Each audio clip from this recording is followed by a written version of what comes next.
Sahabat filah, teman-teman semua, saya membahas tentang belajarlah dari sejarah.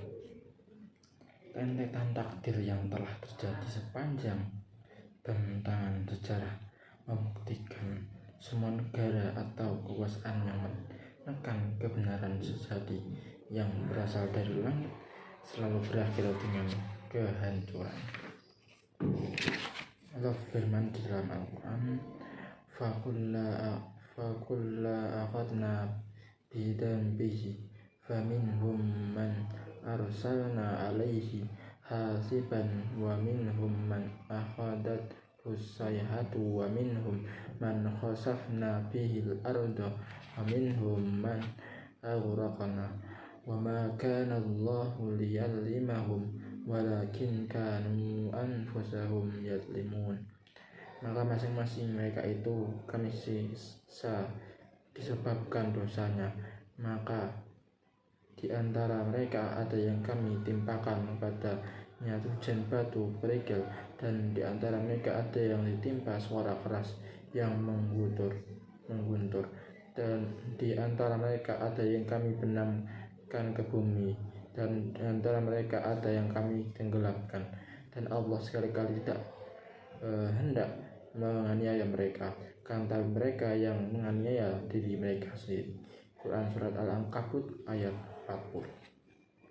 Sejarah menawarkan banyak pelajaran yang bermutu bagi para penguasa, pemimpin, dan rakyat tentang indahnya kemenangan dan sportivitas hamba-hamba beriman dalam menyuarakan kebenaran dari langit ketika mereka berhadapan dengan kekuasaan yang zalim dan biadab. Akan kita awali dari kisah Nabi Ibrahim alaihissalam. Pada suatu hari ketika pulang dari berburu, Raja Namrud menemukan bahwa berhala-berhala yang dia dan rakyatnya sembah telah hancur berkeping-keping. Tidak tersisa satu berhala pun kecuali yang paling besar. Pada leher berhala besar itu tergantung sebuah kapak besar. Pemandangan itu mengintasikan hal berikut, seolah berhala besar itu telah mengamuk dan menghancurkan berhala-berhala kecil itu. Dia seakan-akan tidak mau disaingi dan disekutukan dengan berhala-berhala kecil. Cukup dia sajalah yang satu yang harus disembah. Melihat keadaan itu, Raja Namrud marah dan menyusun tim investigasi untuk menemukan siapa yang telah menghancurkan berhala-berhalanya. Tim investigasi itu bekerja maraton. Tidak terlalu sulit bagi mereka untuk melacak siapa gerangan si pemberani yang telah menghancurkan Tuhan mereka. Berdasarkan kesaksian beberapa orang yang pernah mendengar bahwa Ibrahim pernah mencela Tuhan-Tuhan mereka, Raja Namrud pun segera mengirimkan bala tentara untuk menyeret pemuda kreatif itu di hadapan semua orang. Mereka semua menyaksikan proses penangkapan Ibrahim sampai proses interogasinya. Mereka bertanya, apakah kamu yang melakukan perbuatan ini terhadap Tuhan kami, hai Ibrahim? Pemuda cerdas itu menjawab dengan jawaban yang sangat logis. Sebenarnya patung yang besar itulah yang melakukannya. Maka tanyakanlah pada berhala itu jika mereka dapat berbicara. Sebuah jawaban yang mengenai sasaran, menghantam kebodohan pikiran dan kebutaan hati semua orang. Jawaban yang membuat mereka semua berpikir dan bertunduk malu sambil berkata dalam hati, sungguhnya kamu, hai Ibrahim, telah mengetahui bahwa berhala-berhala itu tidak dapat berbicara. Pemuda cerdas itu akan bisa mendengar kata hati mereka. Dia pun kembali menghantam mereka dengan satu pertanyaan yang semakin bongkar kebodohan mereka. Lalu, mengapakah kamu menyembah selain Allah sesuatu yang tidak dapat memberi manfaat sedikit pun dan tidak pula memberi mudarat kepada kamu? Hati orang-orang itu terlalu gelap. Padahal secara logika jawaban Ibrahim adalah masuk akal dan ratusan persen, sedangkan 100% benar. Tetapi apa yang terjadi kemudian? Mereka tidak lagi memperpanjang integrasi. Mereka segera merintahkan semua orang untuk mengumpulkan kayu bakar dan bakar Ibrahim. Tapi Allah melindungi Ibrahim. Api itu pun menjadi dingin terhadap Ibrahim. Ibrahim menang, tapi Raja Namrud dan orang-orang yang terlalu bodoh untuk menerima kebenaran tidak bersikap sportif mengakui kemenangan itu. Mereka malah menggunakan kekuasaannya untuk menekan serta meneror Nabi Ibrahim dan kebenaran yang dibawanya. Sama halnya dengan Nabi Musa alaihissalam ketika berhadapan dengan Fir'aun. Fir'aun mengumumkan kepada seluruh rakyat bahwa akan diadakan lomba menyihir antara tukang sihir punya Fir'aun Mesir dan melawan Nabi Musa alaihissalam.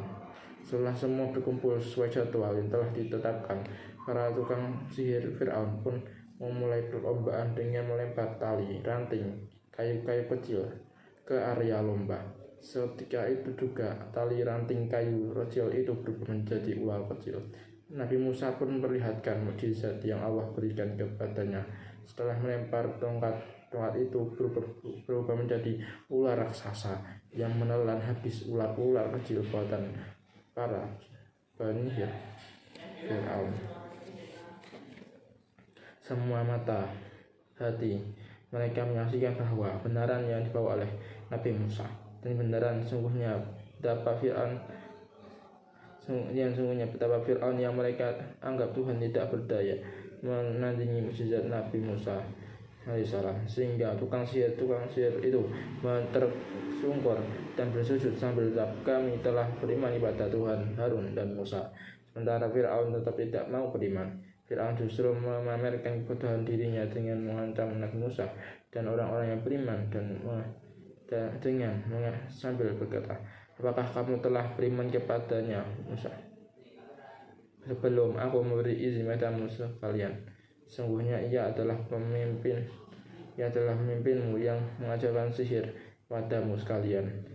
Maka aku akan memotong tangan dan kakimu secara bersilang dan bertimpal balik. Aku akan menyalib kamu sekalian pada pangkal pohon kurma, sehingga kamu akan tahu siapa di antara kita yang lebih pedih dan lebih kekal siksanya." Nabi Musa meraih kemenangan secara sportif melalui pertandingan yang fair. Namun Fir'aun tidak memiliki sportivitas untuk mengakui kemenangan Musa dan mengakui kemahakuasaan Tuhan Nabi Musa ke Allah Subhanahu wa Ta'ala. Dia justru menggunakan kekuasaan untuk menekan dan meneror Nabi Musa dan Harun serta para pengikutnya sebagai pembalasan atas kekalahan dirinya. Kisah lain yang menghantam kebutuhan para penguasa adalah kisah pengikut Nabi Isa itu Nasrani yang berasal dari Romawi dan berhijrah ke Najran, sebuah wilayah yang berada di bawah kekuasaan Bani Himyar di Yaman.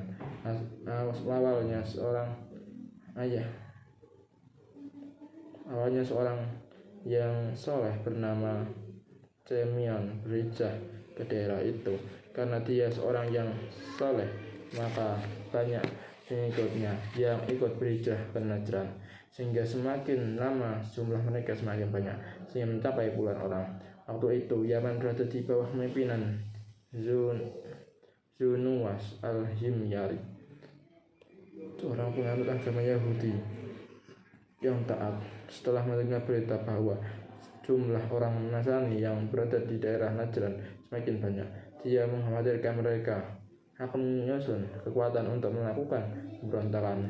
Dia sendiri kemudian mendatangi mereka dan memerintahkan mereka untuk meninggalkan agama Nasrani dan berpindah ke agama Yahudi. Lantaran mereka menolak mentah-mentah ajakan Zunuwas, akhirnya Raja Zalim yang memerintahkan untuk menggali parit dan mengisinya dengan kayu bakar. Satu persatu orang-orang Nasrani menolak berpindah agama itu, tempat dilempar ke dalam parit dan berkobar itu hingga mereka mati terpanggang. Menurut yang berkobar itu hingga mereka terpanggang, menurut para ahli sejarah, jumlah mereka dibakar waktu itu sekitar 20.000 orang. Mereka itulah yang diabadikan oleh Allah dalam Al-Quran, yaitu Ashabul Ukhdud. Jadi kita belajar dari sejarah.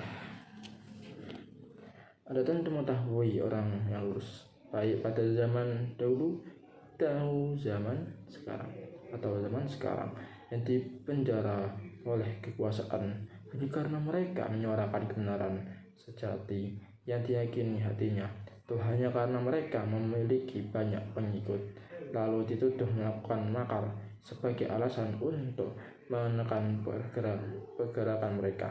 Seharusnya mereka belajar dari sejarah rentetan takdir Allah yang telah terjadi sepanjang bentangan sejarah. Peradaban manusia telah membuktikan bahwa semua negara ada kekuasaan yang menekan kebenaran sejati berasal dari wahyunya selalu berakhir dengan kehancuran dan menjadikan tokoh-tokohnya yang zalim sebagai manusia yang hina dicela oleh manusia sepanjang zaman. Ingat pesan Rasulullah SAW dalam abadnya, sungguhnya Allah akan menyiksa orang-orang yang menganiaya orang lain di dunia. Maka dari itu, agar terhindar dari kekuasaan yang zalim, kebenaran yang bersumber dari wahyu kadang harus tampil sebagai penguasa agar manfaat keadilannya bisa dinikmati oleh seluruh umat manusia. Terima kasih teman-teman, semoga bermanfaat.